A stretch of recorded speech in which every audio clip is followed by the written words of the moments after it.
Bonjour tout le monde, ici Popol pour une toute nouvelle vidéo défi sur Clair Obscur, un Nuzlocke No Death. Pour expliquer les règles très simplement, chaque personnage a une vie, s'il meurt, il est définitivement mort et je ne peux plus l'utiliser. C'est un défi très compliqué bien sûr, mais je maîtrise le jeu à la perfection, quasiment à la perfection. Je connais les mobs, je connais les loots, je connais les personnages, comment les utiliser. Donc vraiment c'est un défi que je saurais relever et que je vais relever aujourd'hui avec le premier épisode sur l'acte 1 et on commence dès maintenant. On commence directement avec l'introduction, le prologue, Lumière, qui sera compté dans l'acte 1 bien sûr.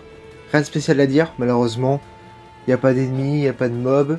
On connaît tous l'histoire, hein. Je ne vais pas retracer l'histoire en elle-même, même si je vais raconter ce qui se passe bien sûr.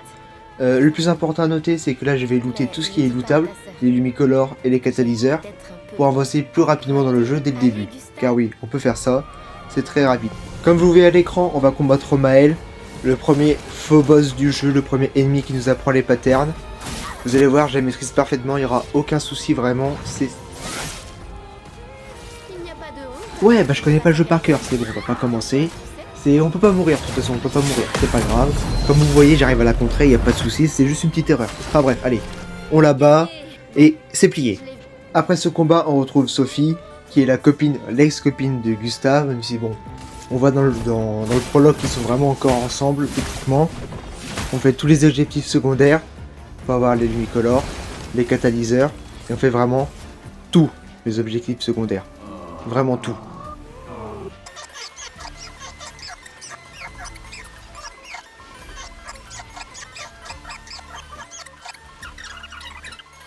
Ouais, je l'ai vraiment mérité ce Micolor, croyez-moi, vraiment. Une fois ceci fait, c'est expéditif, hein. On finit le prologue, Sophie meurt, elle disparaît, l'expédition se lance et Gustave dans les vallons fleuris. C'est à ce moment-là que je commence vraiment, le défi commence vraiment aussi, le Nuzlocke No Death. C'est un jeu compliqué, on peut mourir à tout moment. C'est le début, c'est simple. Nos premiers ennemis, l'ennemi scripté bien sûr, le lancier, que je connais par cœur. On le bat facilement, on n'a pas d'XP. On continue la zone, excusez-moi, et on va se retrouver face au premier mini-boss avec Gustave. Mais d'abord, regardez la cinématique.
Non, bien sûr, c'est pas la vraie fin, vous vous en doutez bien. Voilà la vraie cinématique. 100% réelle. Si tu fais ça, on meurt tous les deux.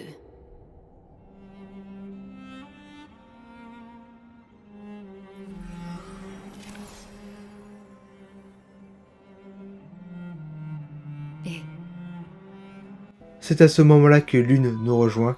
Lune qui est le deuxième personnage jouable, qui joue avec des sortes de pictos élémentaires. Mais c'est pas très important, ce sera pas notre DPS, mais plutôt notre healeuse, car elle permet de soigner les gens, de soigner les personnages, et du coup en combat elle permet de nous soigner. C'est à ce moment-là qu'un nouvel ennemi apparaît, beaucoup plus fort, beaucoup plus de PV, mais bien sûr, on le détruit sans difficulté, on obtient nos premiers équipements, des pictos bien sûr, qui nous donnent des stats et des passifs très importants, et après ça on peut vraiment commencer à XP. L'avantage ici c'est que les premiers ennemis sont très faciles à battre, des patterns assez faciles à garder en tête, très facile à tuer et c'est qui surtout donne beaucoup d'XP en no-hit. Comme vous voyez, c'est très facile et ça nous permet de gagner beaucoup d'XP pour le début. C'est comme ça que je vais avancer, gagner beaucoup d'XP, très important, remettre de la vitalité et de la défense surtout. N'empêche, la zone est belle. On se demande vraiment ce qu'il y a derrière tout ça. Je pense qu'il y a quelques petits lapins, quelques petits animaux. Tout va être super cool, super chouette, franchement j'adore. Mais c'est quoi ce truc? Mais c'est qu'il tank bien en plus. Il prend quasiment aucun dégât. Et maintenant il se met à invoquer des sbires. Mais c'est quoi ça? C'est seulement après plusieurs paris perfects et quelques surcharges que j'arrive enfin à le mettre en dessous des 50 HP. Enfin bref, après un long combat très dangereux où j'ai failli mourir plusieurs fois, on arrive enfin à le vaincre. Et c'est ainsi qu'on finit le premier boss, l'évêque. Bon en vrai j'abuse, il n'y avait pas tant de difficultés que ça. Ça a duré que 3 minutes. Mais croyez-moi c'était quand même sacrément dangereux. Après ça on se retrouve dans la map zone, la world map zone, on peut l'appeler comme on veut. La world map zone, très importante pour l'XP et les lumicolores encore une fois. Petit passage au camp, pour l'histoire malheureusement ça fait perdre du temps. Pas très important, on n'a pas de niveau de relation. Ça sert juste à mettre quelques niveaux, à se reposer pour les PV. Et quasiment pas de technique, parce que j'ai quasiment pas gagné de niveau en fait. Prochaine destination, les océans suspendus. Une zone magnifique. Plein de bateaux, plein d'eau. Oh, le joli poisson. Ah ouais, ça c'est pas un gentil poisson ça.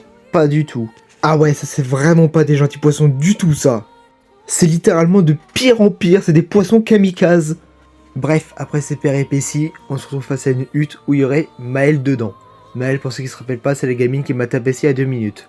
On profite du drapeau pour se reposer, pour mettre des niveaux, pour apprendre des nouvelles techniques. C'est un peu important que vous voyez beaucoup de vitalité, beaucoup de force pour l'une, beaucoup de défense aussi. Permet de tank et de faire quelques dégâts, même si j'avais dit de base que c'était une healeuse. Il nous faut quand même des DPS parce que sinon c'est pas possible en fait de battre les ennemis dans ce jeu, surtout au début du jeu quoi. Et c'est à ce moment-là que récupère Maël, le personnage le plus important du jeu. Un baltrou vivant te demande un combat, c'est le conservateur. Ouais, on dirait vraiment un baltrou quoi. Mais avant de commencer le combat bien sûr, j'améliore Maël, ses points de compétence, ses techniques. Plus tard, on obtiendra une arme très puissante pour Maël, avec du bon scaling sur de quoi tanker. Mais pour l'instant, on les met surtout de la force, c'est le plus important bien sûr. Et c'est seulement après tout ça qu'on peut enfin accepter le combat de conservateur. C'est un combat tutoriel pour nous apprendre les attaques sautées. Du coup, il va faire que des attaques sautées. Bien sûr, on le déglingue en no-hit, encore une fois, on gagne de l'XP. De façon ridicule, hein, évidemment, on gagne pas énormément d'XP. Et on peut enfin avancer dans la suite de l'histoire. Une fois sorti, on rencontre Noko, le premier marchand ancestral. Grâce à lui, on obtient des nouveaux pictos. Là, par exemple, attaque fragilisante. Le plus important avec attaque fragilisante, c'est que c'est le premier picto de niveau 3, donc avec de bien meilleurs stats que les autres. Mais si c'est que de la vitesse et du critique, c'est toujours mieux que rien. On continue toujours l'exploration, lumicolore et picto encore une fois. Là c'est encore une fois un picto niveau 3, visé à améliorer. Très important pour plus tard ce que je vais faire comme build avec Verso dans l'acte 2 et dans l'acte 3. Mais on continue aussi le farm de l'XP.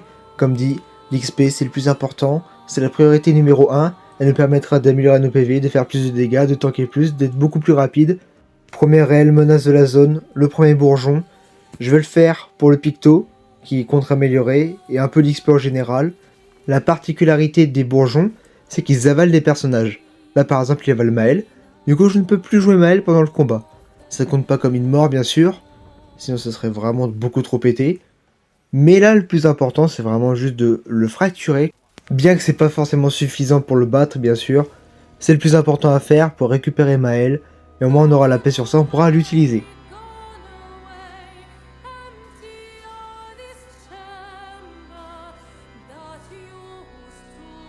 Sans déconner, tu te fous de ma gueule là, le bourgeon.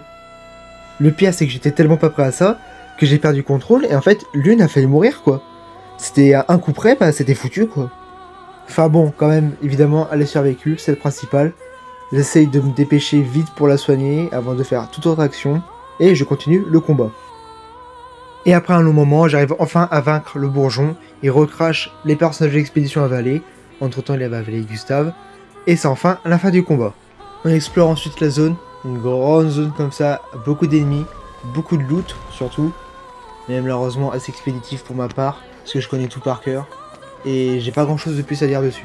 C'est à ce moment là qu'on va aller faire le boss de la zone, le Goblou, boss assez emblématique, pas très difficile, D'ailleurs, je vais être honnête, je vais m'arrêter là. Hein.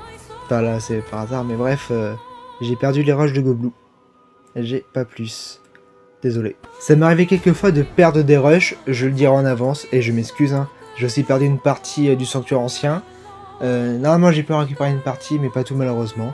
En attendant, on améliore nos armes, on améliore nos personnages, car le conservateur est enfin arrivé au camp.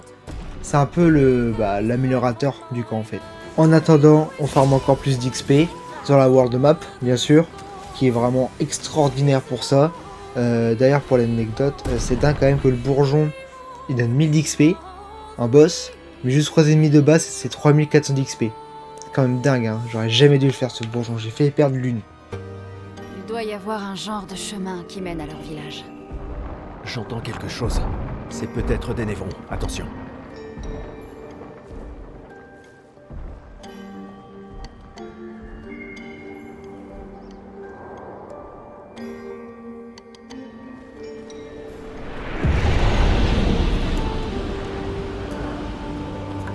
Viens là, saloperie de pétanque. Je vais te choper, je vais te déglinguer, tu vas voir. Allez, dans ta gueule. Je te promets, tu vas pas y échapper. Non mais c'est fini tout, saloperie de pétanque de merde. Je vais te déglinguer la gueule.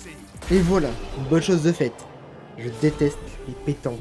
C'est toujours chiant à combattre, chiant en termes de loot. C'est bien, mais vas-y, c'est chiant. Je déteste les pétanques. Ouais, et c'est tout ce que j'ai pu garder du sanctuaire ancien. Là maintenant, on est directement dans le village. Je vous promets, les prochaines vidéos, y a pas trop de problèmes comme ça. J'essaierai. Enfin bref, du coup, on gagne nos premiers pictos dans le village. Très important aussi. Beaucoup de stats, à partir du niveau 5. On combat les Géstrales pour ceux qui savent pas pour avoir plus de récompenses et... rien de spécial à dire d'autre. Hein. Une fois le loot amassé, on va voir Golgra, la chef des Géstrales.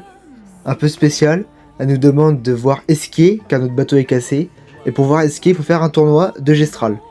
Ce tournoi est extrêmement important pour la suite de l'aventure. On aura un nouveau personnage, vous verrez plus tard. On aura aussi surtout une arme très importante pour Maël, la Médaloum, je vous expliquerai plus tard, mais aussi surtout de l'XP encore et toujours. J'accélère les combats, ça sert à rien de les voir, c'est 3 combats un peu inutiles, un peu mou franchement, c'est que du contre et du one shot. On va directement passer au combat le plus important, le 4ème, contre l'étrangère. Une fois ceci fait, on va faire le combat contre l'étrangère et je vous laisse voir cette cinématique.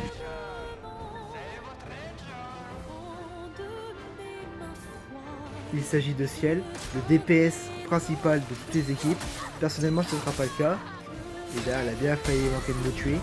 Heureusement que je maîtrise encore à peu près les brûlures et quelques attaques. Mais pour information, Ciel ce sera un personnage important plus tard. Et du coup, comme on a gagné le combat avec Maël, on obtient la Médaloum, une arme extrêmement puissante, et je vais vous montrer ça dès maintenant. La Médaloum sera l'arme de Maël jusqu'au DLC au moins. La stratégie, ce sera de tout scale dessus, la défense et l'agilité, car elle permettra de tanker et d'attaquer plus souvent. Ses passifs sont extrêmement puissants, les critiques donnent des brûlures, le passage en mode virtuose de base, pour infliger d'énormes dégâts dès le début. On en profite aussi pour améliorer Ciel et tous les autres personnages. On met des pictos, on met les Lumina bien sûr, Lumina qui commence vraiment à être intéressant car on commence vraiment à en avoir beaucoup. Et on peut enfin les mettre sur plusieurs personnages. On arrête la moteur principale pour l'instant, on va faire du farming, la raid secrète des Gestrales, très importante pour l'XP qu'elle donne. Des ennemis de base en ce moment c'est 3000 d'XP. Le final, l'ennemi final de la secrète des Gestrales, c'est 30 000 d'XP. C'est très important et c'est ce qu'on va faire dès maintenant. La stratégie en ce moment c'est de battre Julien Petite Tête en O8, bien sûr sinon il nous one shot quasiment, afin d'avoir énormément d'XP mais aussi d'avoir des pictos importants.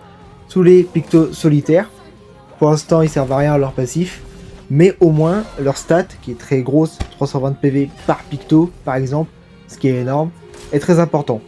On fait un farming de tous les personnages, Maël, Lune, Ciel, et on va enfin après environ, j'ai eu 20 minutes de rush, on va enfin mettre tous les pictos et tous leurs niveaux et leurs techniques surtout. Parce que là vraiment ça a aussi commencé à être ric-rac niveau technique, on va vraiment avoir besoin de puissance et de stratégie.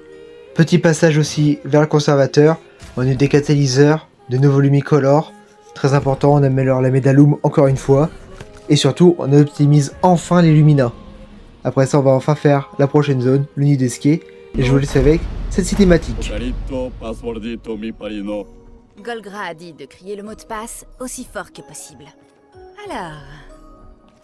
Gustave, tu as du coffre? Vraiment?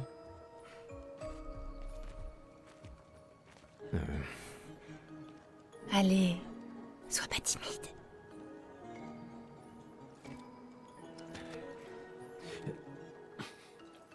Dégage de là! Jeez, upo qui mama parino. Non, c'est juste... C'est le mot de passe. Pico femicola, gor grande mare bombino, passwordito. Gomiku rapito sava.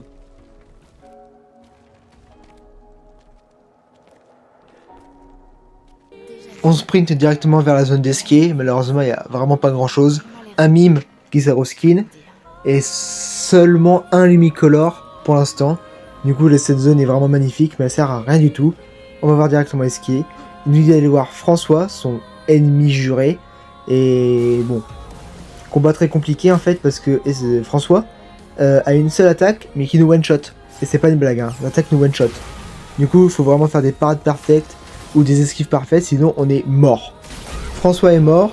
C'était de base un boss troll, mais vraiment c'est dangereux pour le défi de foutre un ennemi qui nous one-shot. Au moins on a initiative améliorée, qui nous permet de taper encore plus fort dès le début. Très intéressant aussi pour les stats, vitesse, attaque critique. Et là, on continue l'aventure. Dans ce monde peint, l'amour est artificiel. Dans ces mondes reculés, Quoi? nos histoires se Comment ça, c'est rejoignent, pas fleuri? dérivant vers des toiles incertaines. Dans nos cœurs, un lien éternel brille. Nos dessins se confrontent. On entame alors la fin de l'acte 1, la dernière zone, les falaises de Rochevague. Petit speedrun pour récupérer quelques objets très importants. Je prends par exemple initiative, très important pour les stats, mais surtout pour le passif en fait, qui permet de commencer un premier lors d'un combat. De quoi parfois éviter la mort directement pour des ennemis qui frappent fort mais qui ont peu de PV. On optimise ça, on remplace certains pictos, certains lumina. On essaie de vraiment de faire au mieux pour tous les personnages. C'est une zone très labyrinthique, beaucoup d'endroits, beaucoup de raccourcis, et qui fait que si on fait beaucoup trop de combats sans se reposer, on finit sans fiole en fait de soins. Et on peut mourir littéralement, on peut faire des personnages. Heureusement c'est pas ce que j'ai eu. J'ai beaucoup speedrun et j'ai réussi même à atteindre la fin très rapidement. Et en parlant de fin, on va atteindre la fin de l'acte 1 avec le boss final de cette zone, le fameux Maître des Lampes. Je vous laisse avec cette cinématique.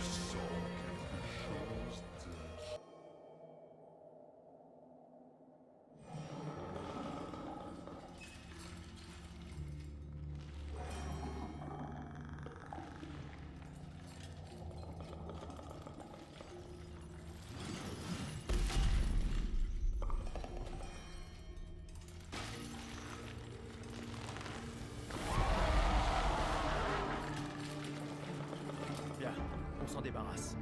La pierre doit être tout près. Le premier véritable boss de cette aventure, le Maître des Lampes. Boss très compliqué pour les débutants. Personnellement je connais par cœur, puis j'ai fait celui du DLC. Alors je connais à peu près ses patterns, je connais ses gimmicks bien sûr, comment le battre. Mais ça reste un boss extrêmement compliqué, auquel je dois faire très attention. Sa deuxième phase par contre est beaucoup plus dure, beaucoup plus dangereuse. Je ne maîtrise pas totalement ses patterns cette fois, sauf l'attaque sautée comme vous le voyez. Et surtout, ces lampes ont un ordre précis à faire, sinon on ne fait pas de dégâts et il peut faire des attaques spéciales. Comme vous pouvez le voir, j'ai perdu des PV, mais j'arrive quand même à me débrouiller face à lui. J'ai réussi l'épreuve des lampes plusieurs fois, et avec force et persévérance, j'ai réussi enfin à le battre. On obtient alors beaucoup d'XP, très important encore une fois, pas autant évidemment que la zone de farming. Et on obtient un picto au sud de la mort, pas très important pour le risque qu'on gagne, mais c'est toujours ça de prix. Désormais, mais avant tout, il reste une dernière cinématique que je vais vous montrer avant de vous laisser.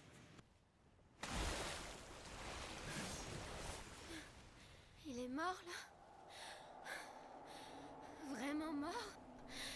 On dirait bien. C'est ça?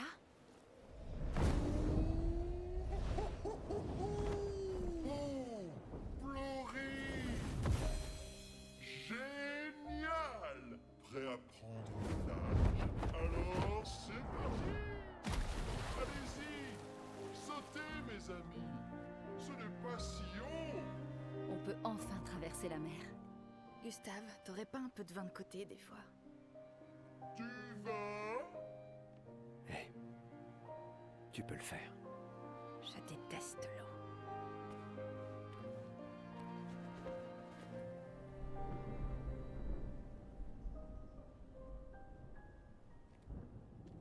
Elle n'a plus l'air si loin maintenant. Pas vrai? Oui.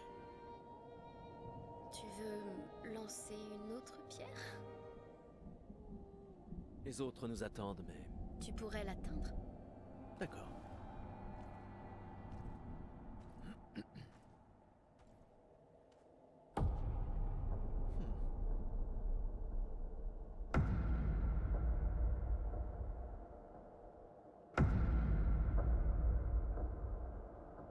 Oh, que dirais-tu de celle-là?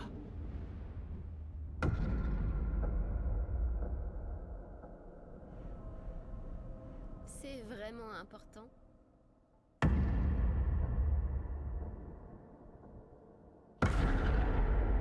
ben, tu sais, comme je le dis toujours, ce n'est pas la pierre qui compte. C'est plus... Gustave?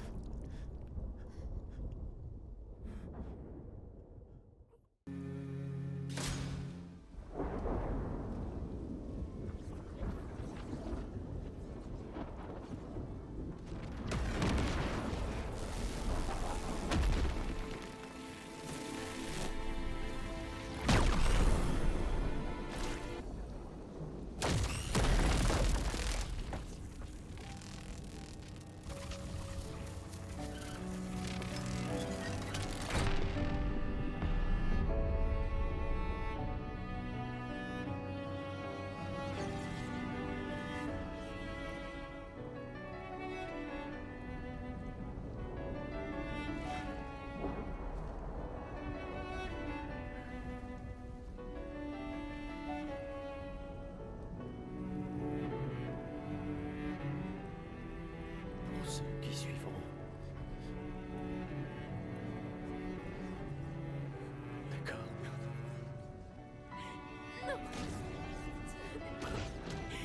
Tu m'avais promis!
Tu ne peux pas encore comprendre. Mais je vous fais une faveur. Ce n'est pas de la cruauté.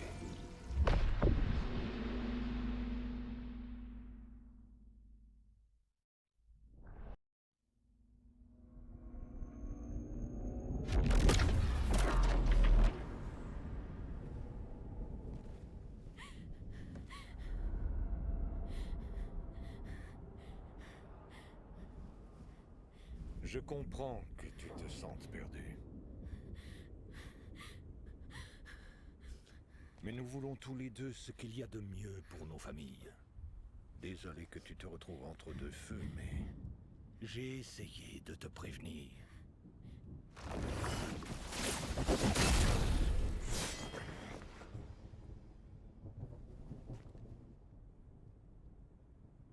Ça faisait longtemps.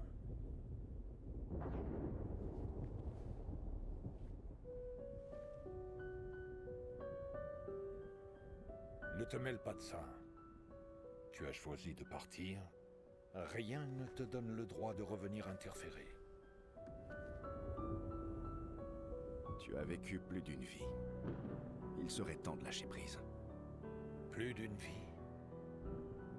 Certes, mais toujours avec une famille déchirée. Non. Je veux qu'on me rende enfin ma famille. Ce n'est pas ta famille. C'est elle, ta famille.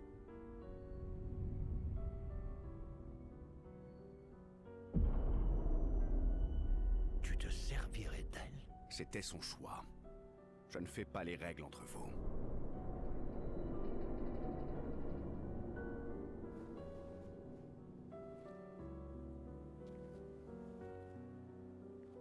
Hé. Ça va. Ne t'inquiète pas. Je m'occupe de tout.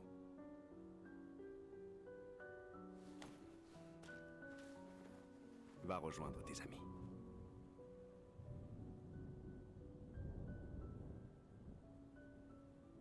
Va.